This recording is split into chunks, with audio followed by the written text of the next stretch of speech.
Jakarta ini duitnya banyak. Benar. Tapi Jakarta duitnya banyak, itu duit dari daerah-daerah.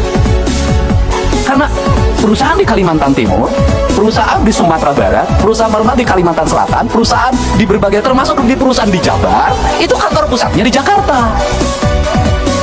Bayar PPH-nya, itu NPWP-nya Jakarta. Sehingga dapat bagi hasilnya Jakarta lebih gede, Pak. Sebenarnya yang kebagian baunya kami, Pak. Yang kebagian demonstrasinya kami, Pak. Tapi yang menikmati dana bagi hasilnya Bapak, Pak. Untuk itu, kesini kan sekarang sebagian, Pak. Atau lain itu loh. Itu yang di Jawa Barat, yang di tempat lain juga sama. Ini yang harus kita bicarakan bersama, Pak. Kenapa? Kita ini daerah-daerah memiliki tanggung jawab beban yang luar biasa. Orang Kalimantan punya uang di keruk, ya kan?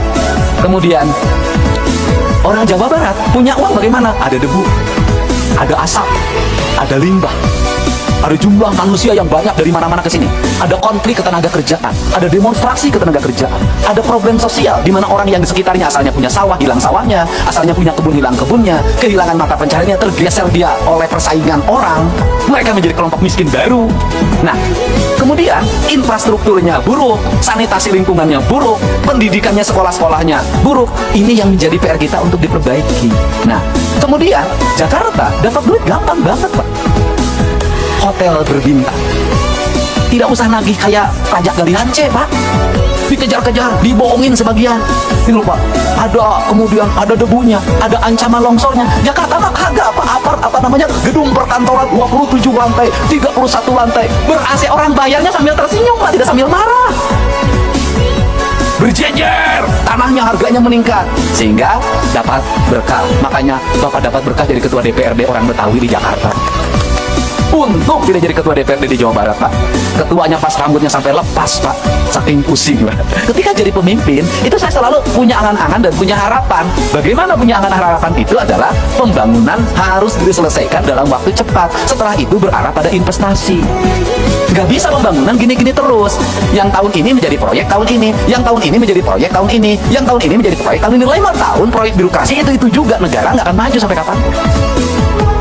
Tetapi yang harus dilakukan adalah apa yang kita selesaikan dalam waktu 1 tahun, apa yang waktu 2 tahun, apa yang waktu 3 tahun, apa yang waktu 4 tahun, apa yang waktu 5 tahun. Ini semuanya tidak boleh berulang. Pekerjaan kemarin harus tidak boleh dikerjakan hari ini lagi. Kenapa? Pembangunannya ke depan. Tujuannya untuk apa? Agar fiskal yang tahun kemarin itu tidak digunakan untuk tahun ini. Dan negara sudah mulai berpikir untuk membangun kemandirian. Saya itu sudah punya rumusan, mudah-mudahan ini bisa dilakukan di Jawa Barat, adalah misalnya begini, desa itu berapa sih penduduknya di desa itu? Di desa itu ada potensi apa? Anggaran pembangunan desa itu harus segera dibikin skala prioritas, ditambah plus kabupaten, ditambah subsidi dari pemerintah provinsi, ditambah pusat, fokusnya di desa. Kalau di desa itu ada 7 RW, dibagi saja sebenarnya. RW ini bagian desa, RW ini bagian kabupaten, RW ini bagian provinsi, RW ini bagian pusat. Jadi membangun desa paripurna itu bisa selesai dalam waktu 2 tahun.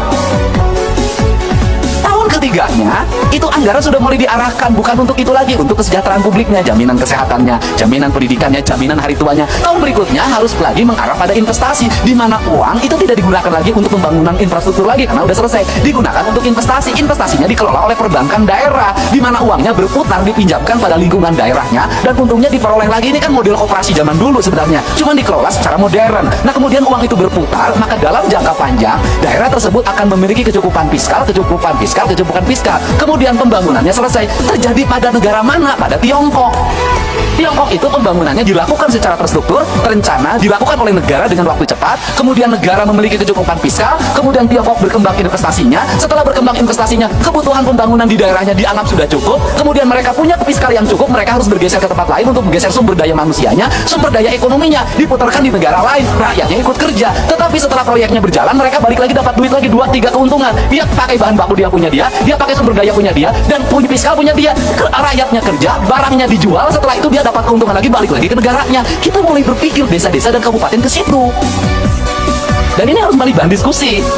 Kenapa? Karena kita punya tugas. Kita ini hari ini adalah pahlawan untuk anak cucu kita ke depan.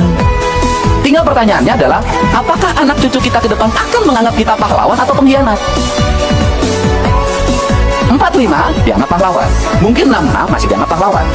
71 mungkin dianggap pahlawan. Pertanyaannya lah, kalau mimpi tentang keadilan tidak segera terwujud di tengah-tengah masyarakat, maka dimungkinkan 30 tahun ke depan Agustusan nggak bikin lagi doa buat kita. Kenapa? Mereka tidak punya catatan reputasi kita dalam membangun keadilan di negeri.